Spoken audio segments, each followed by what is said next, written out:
Hello everyone, welcome back to my YouTube channel Rupankar sir. Today we are going to discuss about English meaning of 10 beautiful Assamese words.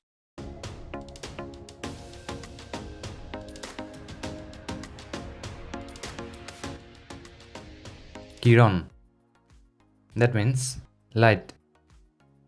Bikah, that means growth or development. Amar, that means immortal.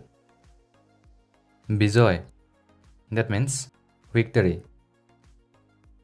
Kamal, that means lotus. Gogon, that means sky. Torun, that means youth. Kuhol, that means welfare or skillful. Aditya, that means sun. Himanta, that means border. That's all for today.